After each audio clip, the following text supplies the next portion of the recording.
चाहे वो पुरुष हो, चाहे वो नौकर हो, चाहे वो मालिक हो, चाहे कारखाने का बड़ा से बड़ा धनी हो, सबको अधिकार मिला। इससे पहले था क्या? आज बड़े बड़े बात करते हैं, इतनी टीका करते हैं हम पे, पूछो मत। अरे हमने तो देश को आजादी दिलाने के लिए लड़ा, खून बहाया, देश को एकता रखने के लिए श्रीमती इंदिरा गांधी जी अपनी जान दी, राहुल गांधी जी अपना जान दिए, उनके शरीर के टुकड़े टुकड़े हो गए। और वैसा ही श्रीमती इंदिरा गांधी जी देश को एकता रखने के लिए 32 गोलियां अपने छाती पे लगा ली।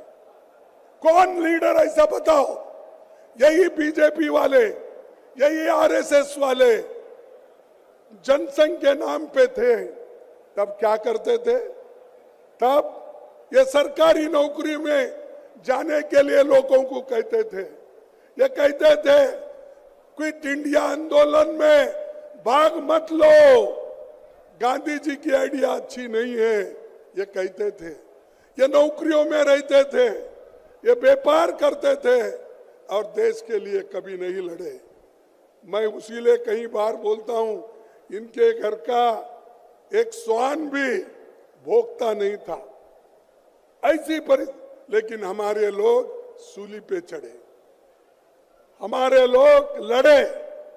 तो इसीलिए कांग्रेस पार्टी संविधान बचाने के तरफ हमारा ध्यान है। और इसीलिए हमको ये जरूर होगा कि हम सबका विकास चाहते हैं, चंद अमीर मित्रों का विकास मोदी चाहते हैं। आप डेमोक्रेसी चाहते हैं या तानाशाही, आपको तय करना होता। आप डेमोक्रेसी चाहते हैं ना? अरे लोकतंत्र चाहते हैं या नहीं? जो लोकतंत्र चाहते हैं वो हाथ उठाइए दोनों, और जो तानाशाही का समर्थन करते हैं उनको इस देश से निकाल के फेंकना पड़ेगा। ये लोग आज, ये तो देखिए, ये बीजेपी खास करके ये एक पॉइजन के जैसा है, आरएसएस ये पॉइजन के जैसा है। अगर आप चाहते हैं चलो भाई इसको भी हम देख लेंगे थोड़ा चाट के, क्या बोलते हैं आपके इसमें मुझे मालूम नहीं, चाट के, तो चाट के अगर विष को देखेंगे तो भी मरेंगे, विष पिएंगे तो भी मरेंगे। तो वैसा चाट के एक बार देखने के लिए मत जाओ, और एक बार देखे हैं तो मोदी देश को खराब करता है। युवाओं को कोई नौकरी नहीं है, महंगाई बढ़ रही है। इसीलिए मैं एक बात आपके सामने रखना चाहता हूं, और इसमें तो मशहूर हमारे जो पंजाब के चीफ मिनिस्टर गए शायद यहां से, ये वक्त नहीं, ये वक्त नहीं, एक मुकदमा है। ये वक्त नहीं, एक मुकदमा है। या तो गवाही दो या गूंगे हो जाओ, या गवाही दे दो या गूंगे हो जाओ, हमेशा हमेशा के लिए। ये उनका कहना है, या हमारे पास आओ गवाही दो या नहीं तो गूंगे हो जाओ। इसीलिए आज केजरीवाल जी को, आज हेमंत सोरेन जी को अंदर डाल दिया। क्या ऐसा गुनाह था भाई? आप बाद में भी कर सकते थे, उनको बुला के पूछताछ करने के बाद में सजा देते। इलेक्शन के वक्त नोटिफिकेशन हो रहा है, आप उनके ऊपर केस करके अंदर डालते हो। और हेमंत को भी उसी वक्त उसके ऊपर उनका यही कसूर था कि वो गठबंधन के साथ चलना चाहते थे।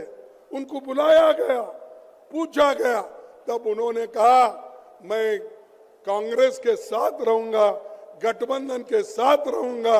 मैं आप कितना भी मेरे ऊपर प्रेशर करो, मैं झुकने वाला नहीं है, ये हेमंत ने कहा था। तो इसीलिए मोदी जी ने केस बनाया और उनको अंदर डाला। क्या ये लेवल प्लेइंग ग्राउंड है?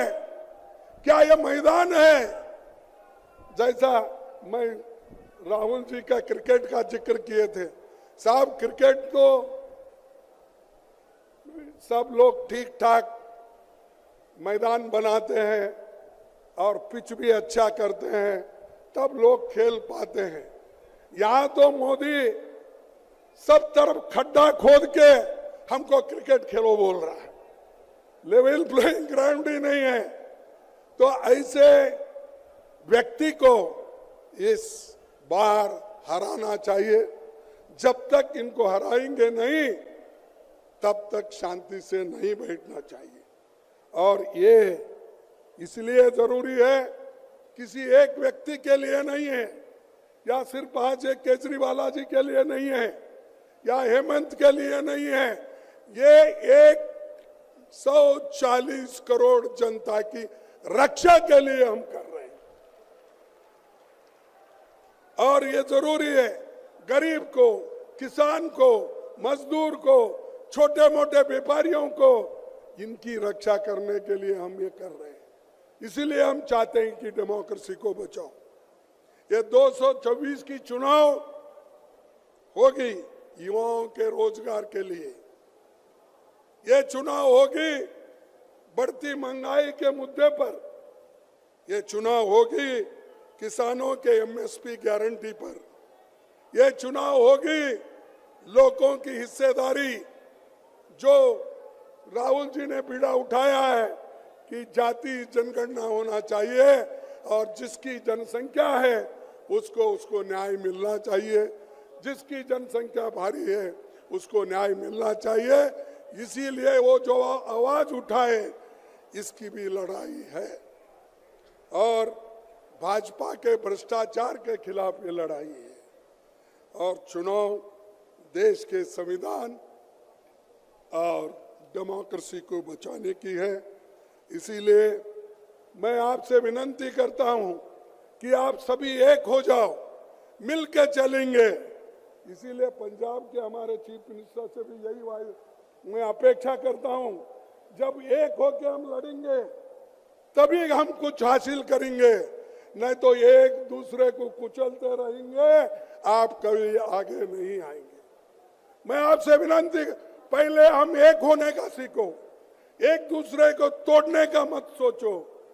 ये हमारा उसूल होना चाहिए, तभी हम कुछ काम कर सकते हैं। और मुझे खुशी है आज हम सब लोग मिलके काम कर रहे हैं, चाहे हमारे कुछ भी मतभेद हो।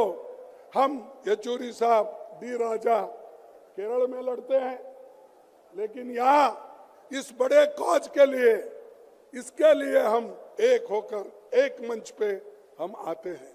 उसी ढंग से हम आप आदमी से हम यहाँ पर लड़ते हैं, पंजाब में लड़ते हैं, तो देश के एकता के लिए, अखंडता के लिए एक मंच पे है। तो ये जो बना, ये इंडिया गठबंधन जो बना, देश के रक्षा के लिए, लोगों के रक्षा के लिए और आपके हिफाजत के लिए बना, या किसी व्यक्ति के बारे में नहीं। अगर वो व्यक्ति, संविधान बचा, हर व्यक्ति बचेगा, और जो अच्छा काम करता है वो जरूर बचेगा। तो इसीलिए भाइयों, मैं ज्यादा कुछ बातें नहीं कहते हुए इतना ही कहूंगा, हम लड़ेंगे और बीजेपी को ये बताएंगे, भाई तुम्हारा ज्यादा हुआ, बस करो। लोग अंडर करंट है, आप ये मत सोचो 400 पार की जो बात करते हैं, ये 400 होने वाला नहीं है। चुप लोगों को डराना धमकाने की बात करते, अरे हमारे पास वो हिम्मत है। हमने कई लड़ाई लड़ी है, कांग्रेस ने कई लड़ाई लड़ी है। बीजेपी के लोग तो एक बार 2 सीट आए थे, उनके 2 ही सीट, आपको मालूम होगा, दिल्ली वाले आप बेहतर जानते हैं। तो ये 2 सीट लिए सो लोग बार बार दूसरों को गालियां देते हैं।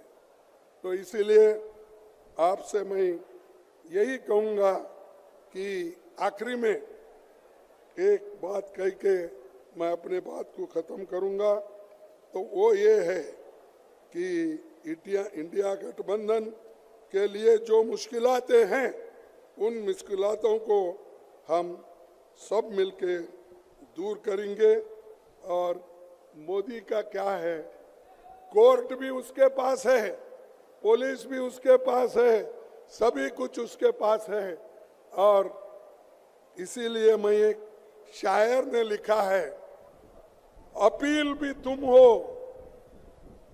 दलील भी तुम, अपील भी तुम, दलील भी तुम, गवाह भी तुम, वकील भी तुम, गवाह भी तुम, वकील भी तुम, जिसे भी चाहो हराम कह दो, जिसे भी चाहो हराम कह दो, जिसे भी चाहो हलाल कर दो, जिसे भी चाहो हलाल कर दो। सब उनका, वकील उनका, कोर्ट उनका, पुलिस उनकी, सब कुछ उनकी। तो ऐसे में डेमोक्रेसी को टिकाना आप में जो जोश आना चाहिए और जोश के साथ हम लड़ते रहेंगे। मैं कहूंगा जय हिंद, जय हिंद। क्या यारो उधर के पीछे के लोग बोल रहे हैं, आपको नहीं होना जय हिंद? जय हिंद, जय हिंद, जय हिंद।